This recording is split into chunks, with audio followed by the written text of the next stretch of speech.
Donc Bassento, si vous ne savez pas où est-ce que ça se trouve, la lagune se trouve à Sète en fait, en Languedoc-Roussillon. C'est la plus grande lagune de Languedoc-Roussillon. Donc je vais vous expliquer un petit peu d'abord ce qu'est le CPIE Bassento, puisque vous connaissez peut-être d'autres CPIE, dont le CPIE l'Atelier Bleu qui est à La Ciotat.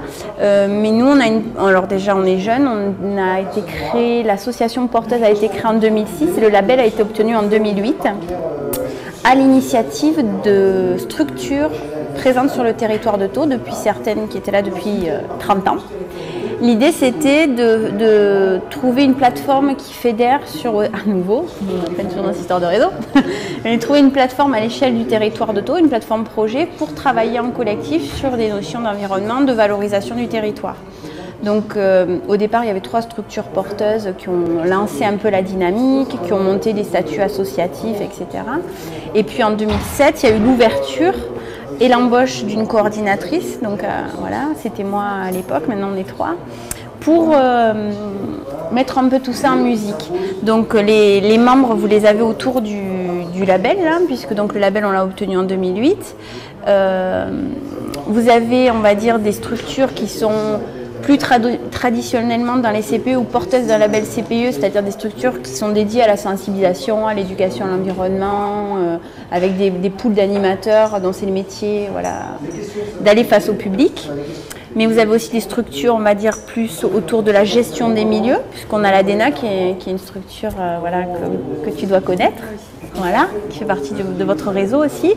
Et on a des structures plus scientifiques comme Peau Bleue, qui eux travaillent voilà, sur des espèces, notamment sur tout ce qui est poisson, puisque Patrick Luzy est un assez grand ichtyologue qui est le président de cette structure. Et dans le quart de cercle en bas, vous avez donc nos fameux socioprofessionnels, puisque au CPE, ils ont tout de suite adhéré au projet collectif. Donc on a le comité régional de la conchyliculture méditerranéenne. Donc conchyliculture, c'est tout coquillage confondu pour la question qui m'a été posée juste avant. Les ostriculteurs cultivent que les huîtres, les mytiliculteurs que les moules et les conchyliculteurs les deux. Donc c'est vrai qu'on utilise surtout cette dénomination-là sur la lagune de Thau. On a la prud'homie de pêche, donc, qui regroupe tous les petits métiers de la lagune de Thau. Et ensuite, on a des structures plus dédiées à l'agriculture, donc les CIVAM, qui sont des centres d'initiative et de valorisation de l'agriculture, puisqu'ils ont des agriculteurs, on a des agriculteurs sur le territoire de Thau qui sont impliqués dans ces réseaux-là. Et ce qui fait qu'on a aussi, vous voyez le petit monsieur avec la brouette pleine de légumes, ça c'est Racine, je vais vous en reparler, c'est aussi une émanation des CIVAM qui travaille sur la formation des agriculteurs. Et on a beaucoup travaillé avec eux justement, un petit peu pour ce que je vais plus cibler, à savoir le travail avec les métiers de la pêche et de la conchyliculture. Bon, les CPE, je vous ai un petit peu décrit, mais voilà, on couvre un large panel au CPE Bassento, puisqu'on travaille autant sur l'axe sensibilisation, éducation, que sur l'axe de développement local. Donc, on travaille notamment sur la mise en place de circuits courts. Mais toutes ces choses qui arrivent maintenant, je dirais plus structurantes pour les territoires, elles arrivent grâce à ce que je vais vous présenter. C'est vraiment la structuration de réseau et le travail collectif, d'abord sur, on va dire, le pied plus consensuel qui est la sensibilisation. Donc, depuis sa création, il y a eu, on va dire, des petits sas de concertation qui ont été construits au CPIE. Avec le premier, ça a été la commission d'animation, c'est-à-dire que toutes les structures avaient, enfin beaucoup de structures avaient des animateurs. Et ça s'est facilement retrouvé autour de ça. De, voilà, qu'est-ce qu'on fait passer, quels sont les messages qu'on fait passer, quels sont le contenu des animations, etc. Donc, les animateurs se retrouvent tous les 2 mois, à peu près. Et nous, depuis, on a fait monter en compétence certains socioprofessionnels, pêche, conchyliculture et agriculteurs, qui sont considérés chez nous comme des animateurs, puisqu'ils sont en partie en formation pour certains 4 jours, plusieurs fois 4 jours. Donc ils animent bien sûr sur leur propre métier, donc c'est extrêmement ciblé, mais pour nous, il n'y a pas de différenciation, ils font partie du pool d'animation. Et depuis la 3e année maintenant, on crée avec eux et avec l'ensemble du pool d'animation un catalogue d'animation. Ça a permis d'avoir un outil un petit peu central pour alimenter le collectif. C'est chaque structure du CPE fait remonter un petit peu des animations qu'il a, chacun. On crée ensemble l'arborescence chaque été, on le réévalue. Ils se présentent les animations tout au long de l'année, voilà, pour se les faire décortiquer, etc. Et par exemple, si on prend la thématique lagune, ou mer. Donc vous avez des animations extrêmement tournées vers la biodiversité, découverte du territoire, voilà, on va dire des choses presque un peu plus connues en termes d'animation. Mais on a aussi des structures de plongée, par exemple, qui font partie aussi du CPE, qui présentent des choses, et les socioprofessionnels. Donc par exemple, on a pêche, on a conchyliculture, et depuis cette année, on a aussi le goût, puisqu'on a une conchylicultrice justement qui est montée en compétence grâce au réseau Racine sur comment j'anime autour du goût, comment je fais découvrir mes produits. Donc souvent, les enfants, après une demi-journée d'animation masse, ils ont aussi une demi-journée d'animation autour de la cuisine, du goût, voilà, par exemple. Donc ça, c'est un catalogue qui fonctionne bien, qui est ensuite diffusé à, voilà, à toutes les écoles du territoire et aussi à toutes les écoles qui viennent, parce qu'on a un territoire attractif. Donc on a beaucoup voilà, de classes de découverte, etc. Ça permet un premier contact avec l'enseignant. C'est pas le catalogue Les Trois Suisses. L'idée, c'est que ça leur donne juste l'eau à la bouche. Il y a peu d'explications justement sur les contenus pédas. Mais ensuite, ils nous appellent, nous, en fait, au CPIE, et on crée avec eux le programme d'action de l'enseignant le plus adapté par rapport voilà, au tracé qu'il a envie de prendre avec sa classe, par rapport au niveau, etc. Puisqu'on va vraiment de la maternelle à la semaine dernière, on avait des BTS, quoi. Donc l'éventail est large. Donc voilà pour le pôle d'animation. Et pareil, depuis 3 ans aussi, l'été, on travaille également sur un programme écotouristique.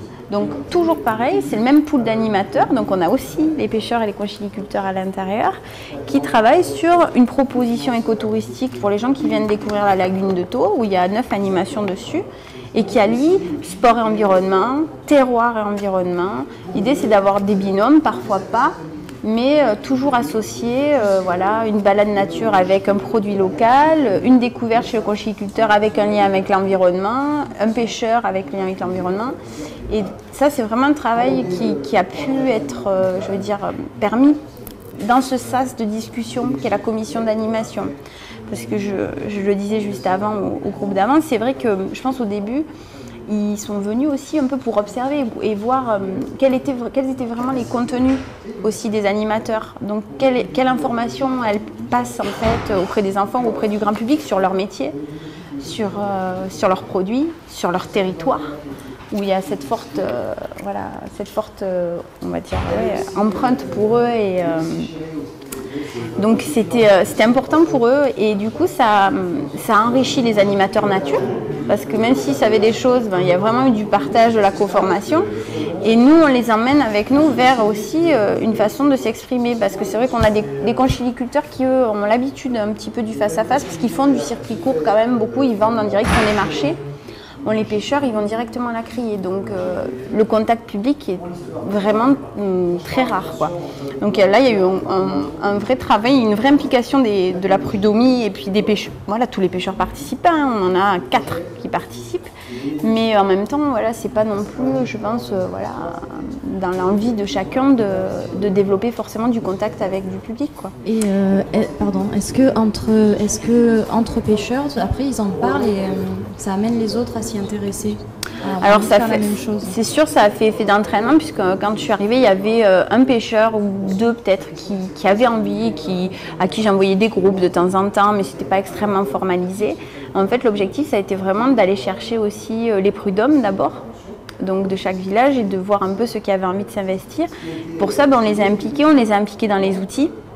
Donc c'est un peu parti de là. Donc là, l'affiche que vous voyez, la malle pédagogique pêche et conche, c'est un projet qu'on a pour 2012, mais qui arrive à la fin de ces 3 ans où finalement petit à petit, de briques et de broc, on a construit des petits outils pédas avec eux, les espèces, on leur fait relire nos outils, est-ce que c'est bon? On les a impliqués en fait au départ, vraiment dans le sens de vérifier. Est-ce qu'on fait bien notre boulot? Est-ce que les informations qui passent sont les bonnes? Puisqu'ils ont aussi une envie d'améliorer leur image. Donc ils comprennent aussi, ça a été, d'être pris en compte, ça a été hyper enrichissant pour eux. C'est-à-dire qu'ils étaient vraiment contents en fait, de participer à les dynamiques, et qu'à un moment donné, on leur demande. Et tout d'un coup, ils ne sont plus dans le positionnement d'être contre. Moi, quand j'arrivais à 4 ans, les pêches à pied, par exemple, ils étaient contre. Amener les enfants, regarder les espèces, ils étaient contre parce qu'ils me disaient « ne me rends pas compte ». Une fois que vous leur aurez montré comment on attrape une palourde, ils vont tout nous défoncer, quoi. Mais parce que c'est de la peur aussi, et puis c'est surtout qu'il n'y a pas de dialogue d'établi. Tandis que maintenant, ils me font rire, là, quand la plaquette est sortie, ils ont regardé et ils m'ont dit, alors c'est qui va faire la pêche à pied? Alors je leur donne les noms des animatrices, ils me disent, c'est bon. Parce qu'ils les connaissent, parce que maintenant il y a une confiance qui s'est établie. Et du coup, l'année prochaine, on a envie aussi de passer à un cap au-dessus. Les conchiculteurs qui participent reçoivent les classes seuls. Les pêcheurs n'ont pas encore voulu passer le pas de prendre une classe en autonomie. Ils veulent tout le temps être accompagnés d'un autre animateur. Donc l'idée, c'est aussi de leur fournir maintenant des outils pour qu'ils se rassurent. Donc on a commencé par faire des maquettes avec eux, etc. Puisqu'on a une structure qui est compétente et qui est plasticienne. Et on a envie maintenant de leur faire une espèce de petite mallette à outils qui servira autant aux animateurs nature qu'à eux. C'est-à-dire qu'ils puissent à un moment donné avoir des supports qui vont les aider à expliciter, des affiches, des jeux. On travaille aussi sur un jeu qui va être assez sympa, un jeu de rôle sur le tirage au poste en fait, des postes de pêche dans la lagune. Comment ça se passe, comment chacun a sa petite stratégie et pourquoi. Donc c'est rigolo aussi de travailler ça avec eux parce que tout à l'heure j'avais la question, est-ce que c'est difficile pour eux justement de donner des infos? Et en fait pas du tout. Comme ils sont tous là, chacun donne un petit bout. Donc ça fonctionne plutôt bien. Alors, je ne sais pas si vous avez des questions, parce que je parle beaucoup. Ça représente quoi comme public? Alors, ça représente quoi comme public? Alors, on touche, de manière générale, à l'année, on touche à peu près entre 10 et 13 000 enfants. Et juste sur les métiers, à peu près 3 000. C'est-à-dire que quand même, pratiquement à chaque fois dans un projet pédagogique, l'enseignant choisit d'aller rencontrer un professionnel. Alors après, ça dépend de l'axe qu'il a choisi. S'il a choisi Lagune ou s'il a choisi plutôt Garrigue, forcément. Mais pratiquement à chaque fois. Et on a même des enseignants qui ne veulent travailler que... Enfin, c'est vraiment un axe qui plaît beaucoup aux enseignants qui ne veulent travailler que sur l'homme et la nature. C'est-à-dire comment, à un moment donné, les métiers s'assoient sur justement l'environnement en présence pour travailler et comment justement ce lien est tellement important en fait pour eux aussi. C'est-à-dire que nous aujourd'hui, si la lagune de Thau, elle est comme elle est, c'est-à-dire qu'elle a ce paysage qu'on voit sur les photos avec des tables et pas des marinas partout et des immeubles touristiques. Et pourquoi il n'y a pas cette pression? C'est parce qu'elle est prioritaire. La priorité, ce sont les métiers. Si cette priorité change, le paysage changera et la fonction de la lagune aussi. Donc, on a une lagune qui est très surveillée, qui est très riche, où il y a beaucoup d'espèces, mais tout ça, c'est très peu mis en valeur. Tout à l'heure, le monsieur me disait, elle est polluée. La notion d'étang, de lagune, eh bien, des fois, c'est assez mal perçu, en fait. Ça semble fermé, ça semble mieux confiné. Ça l'est forcément, mais il y a quand même des échanges, il y a quand même de la surveillance, Donc ça permet aussi de mettre un peu tout ça en exergue. La lagune de Thau, c'est quand même une des plus meilleures qualités. Elle est surveillée, elle est très surveillée. Elle est forcément pas infaillible, mais elle est surveillée parce qu'elle a une priorité à l'alimentation. Donc voilà, il y a eu d'énormes progrès de fait, notamment sur tout le bassin versant. Puis voilà, on a des gros outils de gestion qui se sont mis en place autour d'elle pour préserver en fait tout ce qui arrive, puisque c'est pas les métiers qui sont dedans qui font le plus de dégâts, quoi. Ça, c'est certain. Et c'est vous qui êtes en fait à l'initiative de la formation des pêcheurs, ou c'est les pêcheurs qui voient pour avoir des informations Alors c'est venu un peu... Forcément, on a été un peu à l'initiative, si tu veux, mais ça a découlé d'abord de l'implication. C'est-à-dire que d'abord, on les a fait venir pour conseil, pour avis, pour vérification, etc. Et puis petit à petit, on leur a dit, mais en fait, ce serait bien que ce soit vous qui expliquez, parce que qui explique mieux? C'est génial, enfin, quand c'est des prud'hommes qui expliquent, les petits sont comme ça, quoi, parce que voilà, ils le vivent, quand ils ont une connaissance en plus du milieu qui est géniale, quoi. C'est-à-dire qu'on les associe même carrément pas assez, en fait, dans les outils de gestion. Donc pour l'instant, en fait, vous avez combien de pêcheurs On a 4 pêcheurs qui participent et 3 conchiliculteurs, 3-4 conchiliculteurs, pareil. Ça fait, j'ai peut-être pas, tu l'as peut-être dit avant, mais depuis combien de temps en fait les formations ont commencé? Depuis 2 ans. D'accord. Ouais. Depuis 2 ans, où vraiment on a formalisé un peu ça. Et le CIVAM Racine, lui, a ce travail-là depuis beaucoup plus longtemps. Donc finalement, les agriculteurs qui participent, eux, sont formés depuis plus longtemps. Et on a une conchylicultrice qui est formée depuis longtemps. Mais les autres, c'est vraiment depuis 2 ans. Ça a été aussi... Donc en fait, les métiers que vous touchez, c'est surtout les agriculteurs et... on a le chevrier, voilà, on a chevrier, on a une personne aussi qui fait tout ce qui est plantes aromatiques médicinales. Après, c'est ouvert à... Voilà, oui. Pour l'instant, c'est tous les métiers agricoles.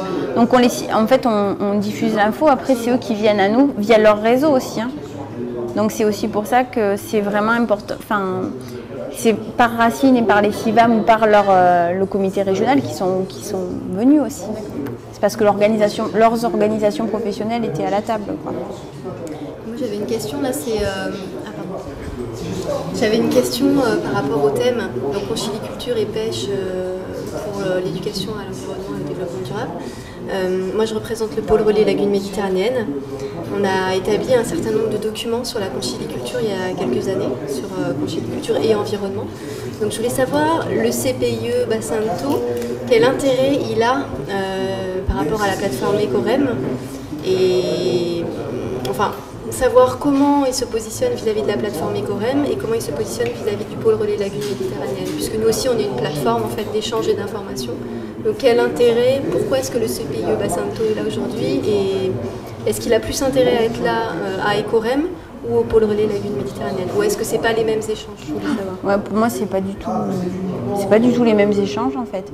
Le CPIE, lui, c'est vraiment un outil de territoire hyper ciblé. Quand il a été créé par les membres, il est vraiment là pour être en fait dans l'opérationnel des projets, de la coordination de projets en fait, plus que de l'animation de réseau.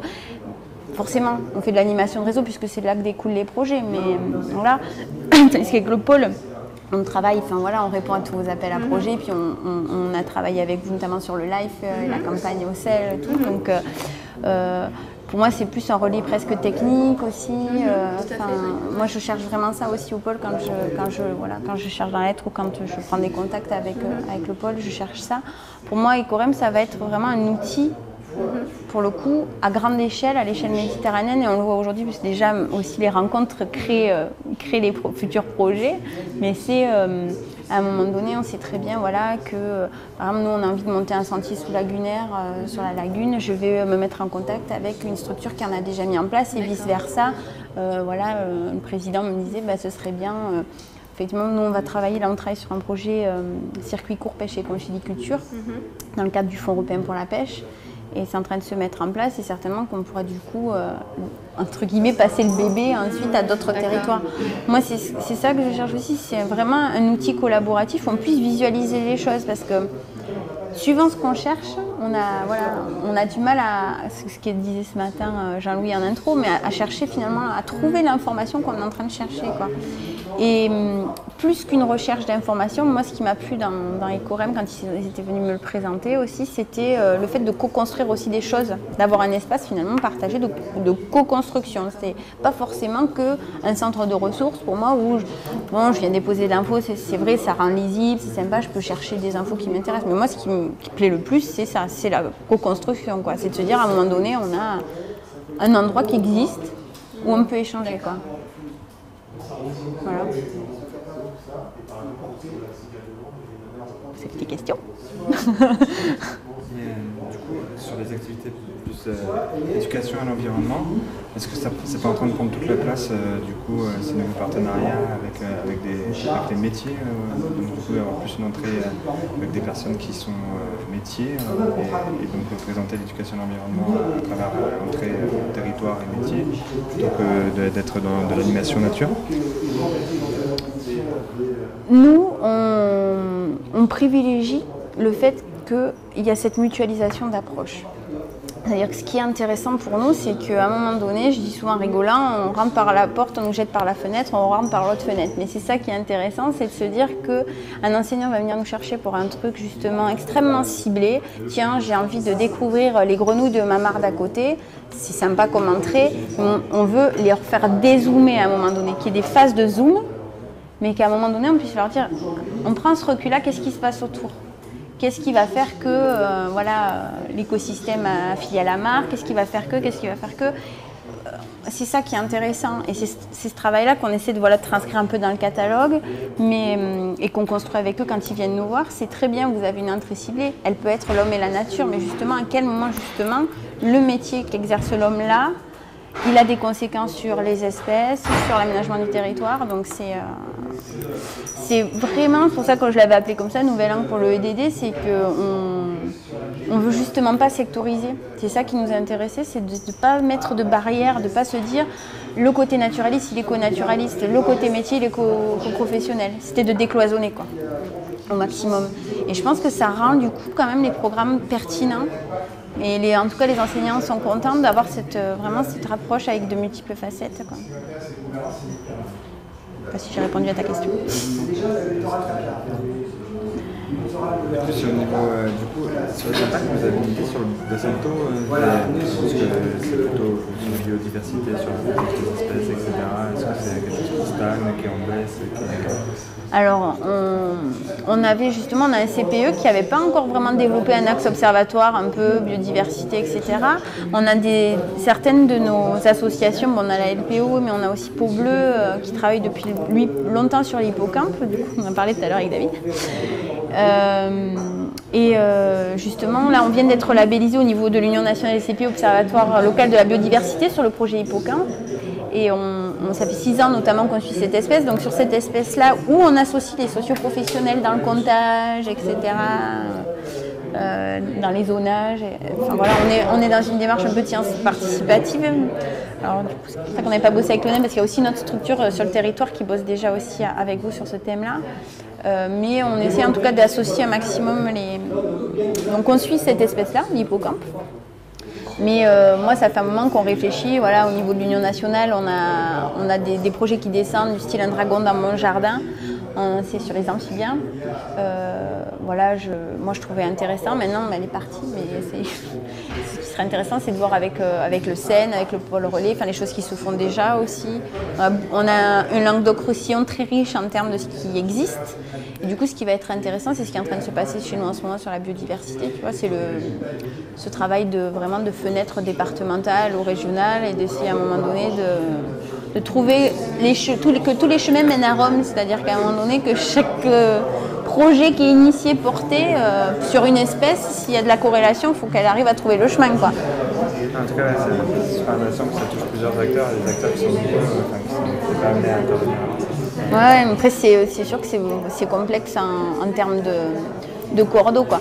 Je vous donne que la bonne facette. La mauvaise facette, c'est que c'est du temps, c'est beaucoup de temps, beaucoup de réunions. Des fois, c'est pas toujours facile pour les acteurs de se libérer. Voilà. Bon, après, ça y est. Bah écoutez, apparemment il faut que ça s'arrête, alors je vais tenir mon timing. Je n'ai pas faire. Et bien de rien.